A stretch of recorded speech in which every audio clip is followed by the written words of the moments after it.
Unos minutos en la jornada antes del pasamano con FM en Tránsito para recordarte que un 18 de septiembre del año 2006 fue la última vez que se vio a Jorge Julio López. Iba a presenciar los alegatos de sus abogadas en el juicio oral y público contra el represor Echecolás. Fue el primer juicio realizado en el país después de haber declarado la inconstitucionalidad de las leyes de obediencia debida y punto final, que garantizaban la impunidad de los dictadores. López estuvo en centros clandestinos de detención de la zona de La Plata, en el Pozo de Arana, en la comisaría quinta y en la octava, y en la unidad 9. Bueno, un testimonio esencial para ese proceso. Y desapareció por segunda vez. Como hacen todos los años, los integrantes de Radio Futura hacen una vigilia para llegar al 18. Tengo a Martina Dominela en línea, integrante de esa radio que forma parte de Farco, para que nos cuente un poquito. Martina, ¿qué tal? ¿Cómo andás? Acá te saluda Pablo de Radio Aijuna para Cruce, la cadena conurbana de comunicación y cultura. Hola Pablo, ¿cómo estás? La verdad que una y otra vez, por más que yo haya escuchado cientos de veces el relato del testigo de Jorge Julio López, que va a escuchar los alegatos a los asesinos y a los represores de Echecolás y compañía, y ese día no llega, y todo lo que pasa, cada vez que uno lo escucha, por lo menos para mí, sigue teniendo el mismo impacto, porque además sigue la misma impunidad sobre qué es lo que pasó con Jorge Julio López. Y eso es un momento de la vida de Jorge Julio López, porque su vida es realmente conmovedora, de mucha resiliencia, y además cuando decimos que fue un testigo clave, fue también un testigo que sacó parte de su vida para ponerla al servicio de otros también, ¿no?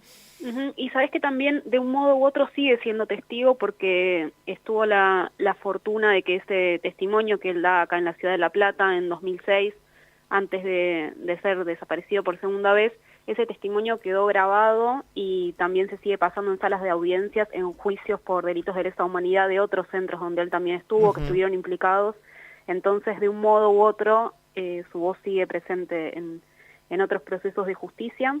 Y bueno, como contabas, hoy nos vamos a reunir como ya hace 17 años en la radio toda la noche en esta vigilia sonora que hacemos para recibir juntos el 18 de septiembre. Esa es la consigna. Empezamos hoy a las 9 de la noche y terminamos mañana a las 8 de la mañana. Son casi 12 horas de transmisión continua que también retoman otras radios de Farco, de otras ciudades, de otras provincias.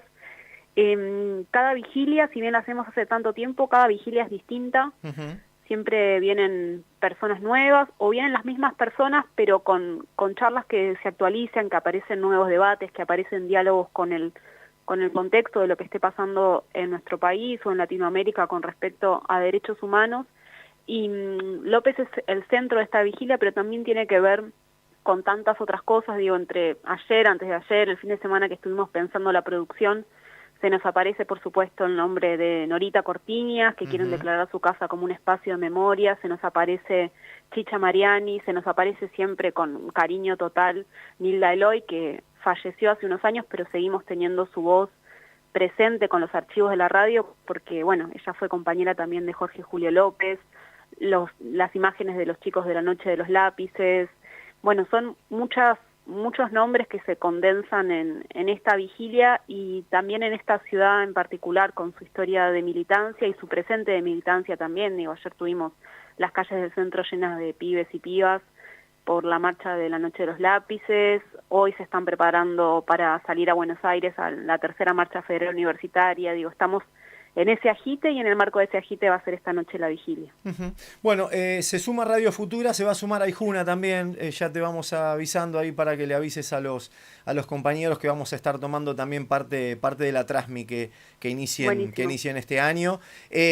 Pensaba un poco en qué actualizar, por ejemplo, de la figura de Jorge Julio López en este último año, pensando de vigilia en vigilia también que vienen llevando adelante. ¿Y qué recomendar? Porque vos mencionabas al comienzo, Martina, que es, bueno, no deja de conmoverte el testimonio propiamente dicho, la palabra de él, en definitiva. ¿Qué otros recorridos recomendás? Yo siempre, cuando llega esta fecha, tengo que mencionar el libro Los días sin López, que a mí siempre me pareció como súper impactante, pero para comprender el poder y la Argentina, digamos, en definitiva, más allá de que tiene una buena investigación sobre su vida, ¿no? Sí, porque es el libro de Luciana Rosende y Werner Pertot, que también fueron a hacer un trabajo que la justicia no quiso hacer, o tenía todas las herramientas para hacerlo, y bueno, dos periodistas independientes, digamos, sin un gran respaldo de recursos, fueron, hicieron la investigación, pudieron ver qué es lo que pasó en esos días previos y ese mismo día 18 de septiembre de 2006 cuando a López se lo llevan, y cuáles fueron las derivas que fue siguiendo la justicia o no siguiendo. Y es un libro muy detallado, que siempre lo citamos cada vigilia, lo mismo que escuchar su testimonio. Es un testimonio largo. Justo ayer repasaba en un libro de Adriana Meyer, de los desaparecidos en democracia, que ella retoma que sus abogadas le dijeron a López, bueno, que de un testimonio corto y conciso. Y bueno, López habla más de 2 horas. En un momento Rosansky le dice, bueno, necesita descansar, porque bueno, estamos hablando de una persona de más de 70 años en ese momento. Claro. Y López, un vaso de agua y sigo, porque estuve mucho tiempo sin decir esto, porque bueno, una vez recuperada la democracia, él no se transforma en un referente de derechos humanos como hicieron otras personas, incluso no es que sale con ese testimonio Vox Populi, ni tampoco que en su familia era un tema de conversación, más bien diría que no, y eso se empieza a construir más cercano al juicio de 2006, incluso López declara antes en los juicios por la verdad, y no es tan completo su testimonio, es un testimonio que se va elaborando, y quizás algún oyente haya visto los dibujos que hacía López. López era albañil, y entonces en el reverso de las bolsas de cemento o en cualquier papel, boleta de un servicio que llegaba a sus manos, él escribía. Estamos hablando de una persona que no terminó la escuela primaria, entonces una escritura con mucha dificultad y con muchas ilustraciones también, para no olvidar. Todo eso que quizás no estaba diciendo, estaba escrito ahí. Bueno, el artista Jorge Caterbetti hizo un libro con Editorial María, y también se hizo una muestra que estuvo por distintos lugares, con estos dibujos y estas palabras de López escritas al infinito, porque son millones de papeles donde también se fue un poco tramando este testimonio. Martina, te agradecemos los minutos de charla. Queríamos anticipar un poquito, bueno, también el cuerpo que le meten allí desde Radio Futura para revalorizar no solo la agenda de derechos humanos, la figura de Jorge Julio López cada año, así que estaremos también sumándonos ahí en la Trasmi, tomando la Trasmi de Futura en este año.